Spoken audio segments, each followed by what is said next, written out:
Well, we've been here for 2 weeks and I haven't done a video of the boat yet, so I figured it's time. So this is the dining area. The table is under here. It has this blue sheet on it. It could be made up into a table, but we put it into bed mode. These cushions here are on a wooden frame that bolts right into the piece of wood behind it. So once they're in, they are in place and do not move. A couple years ago, Eliana and I picked out the new upholstery for these cushions. It's kind of a nice red with golden dragonflies. And then I spent hours de-stitching the old upholstery into patches, and I use those patches as a pattern to cut out new pieces. And I cut out all the panels, and then I gave them to Eliana, and she sewed them all together. The stitch work on this is just really, really good. Very, very solid job. Eliana is super proud of her work, and I'm super proud of her work. The cushions that go on to the rest of this make up the cushions underneath the bed. They're all done, and there's even an extra cushion that has, well, anyway, it fits in for the bed. This cushion here had some upholstery that was just disgusting because it had been in the flood. So that also I took apart and created panels. And this was a different fabric because there wasn't enough, quite frankly, of the dragonfly fabric. But this fabric is very rich and it just looks really, really good on the boat. This bench tends to catch things as we go, so there's tools here and tape, but we've actually used this bench this year, so that's nice. The microwave clock, you can see, reads 12:30, 1, 2, 3, 4. How ironic. Anyway, I got this clock working. I took it all apart. I bought some clock oil, which is specialty clock oil, and oiled up all the inner works. If you wind it all the way up, it does catch, and it has a hard time getting past that catch. And so every couple of days I just give it a half turn and call it good. It is an 8-bell clock, which for me didn't make any sense, and when I was putting it back together I had to have it make sense, and so I looked up the 8-bell system.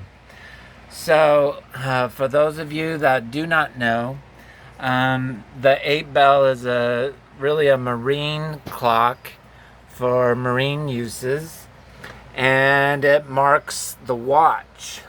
And so at 12 o'clock, one watch ends and the next watch begins, and so there will be 8 bells at 12 o'clock. Then at 12:30 there's only one bell, and then at 1 o'clock, that's the first hour of the watch, there'll be 2 bells, and at 1:30 3 bells, and at 2 o'clock 4 bells, and at 2:30 5 bells, and at 3 o'clock 6 bells, and at 3:30 7 bells, and at 4 o'clock, the end of that watch, there'll be 8 bells. And then it starts that process all over again for the next watch. And so that's very maritime type system of keeping watch throughout the nights and days and whatever. Anyway, that's what happened with the clock. Nothing's happened really in this room. It's a catch-all room as well. So we have our fans sit in front of it to blow air throughout the interior down here. Nothing's happened here in this pantry, except for we've stocked up some supplies. We use underneath the bed for shoes and laundry. That ice maker box is a laundry box. Yep, I bought an ice maker. It's right here. I just never have enough ice, and so buying that ice maker has made a big difference. Nothing has changed back in the captain's quarters as of yet. But you'll notice on this bench that there's some pieces here that don't look like they're really in place. This is my water pump right here. This is the housing that bolts onto the engine, and the thermostat goes in here to regulate water temperature. And this housing sits on top of that, and gets a water hose coming in, and then it has the thermostat to decide where that water goes. So the water generally goes into here. There's a sensor over here that I had to break off to get it out, and I've had to order a new one. And then the thermostat plugs up a hole back here. Can you see my little finger sticking through the hole? Until it gets hot, and then it opens up and creates more water flow, I guess, to cool down the engine. Well, I had a problem. So last year, whenever we took the boat out, this buzzer would be going off full time. And that buzzer is a temperature indicator buzzer, which means the boat is overheating. The boat has two cooling systems. It has raw water that it gets right from the water it sits in, and it has like a coolant like a car does.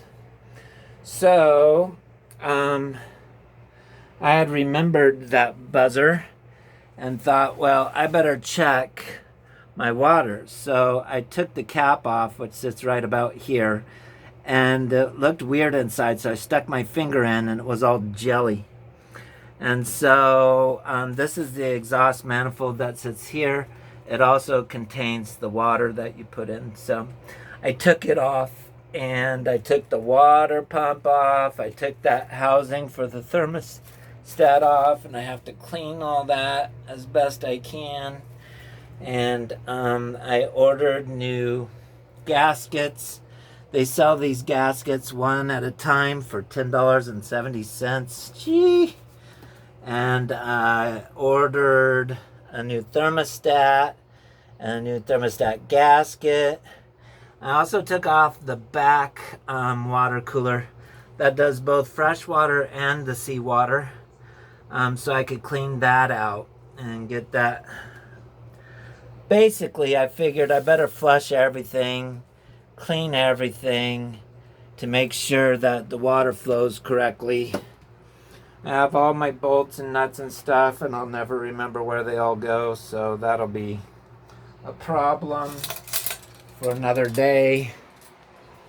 All right, so far that's all that's been done inside the boat. Of course, we make a mess and then clean it up, and make a mess the next day and clean it up, and so that's 14 days of creating messes and cleaning up messes inside the boat. Outside the boat, this was very, very dirty. Of course, it's been sitting for a year, not being clean. And then Eliana yesterday went after it and cleaned the entire cockpit. It is gorgeous. She has done an amazing job. Thank you, baby. And now she's cleaning the top of the cockpit, the cover, and you can see how dirty it is in places, and she's cleaned most of the front of it. Really, really nice. We haven't done outside of the cockpit at all, so none of this has been touched.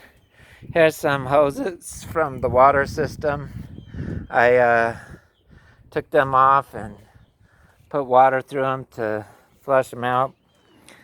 To get out the boat, you step down onto this finger pier.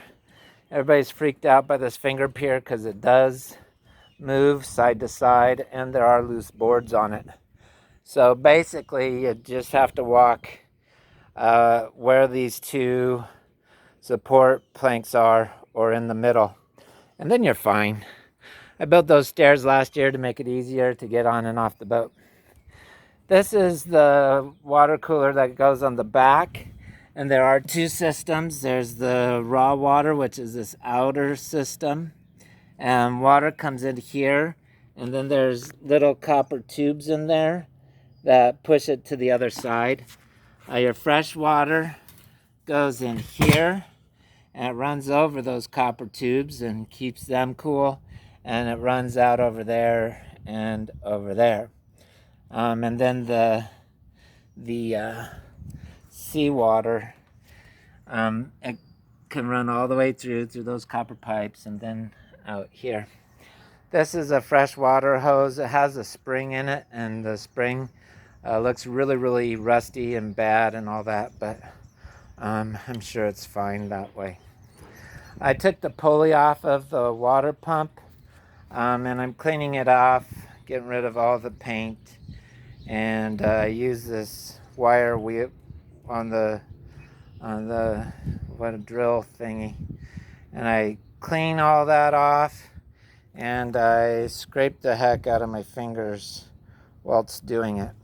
So that's that. And here is the exhaust manifold. I put this cooler cover over it in case it rained last night. I've painted it black like everything else.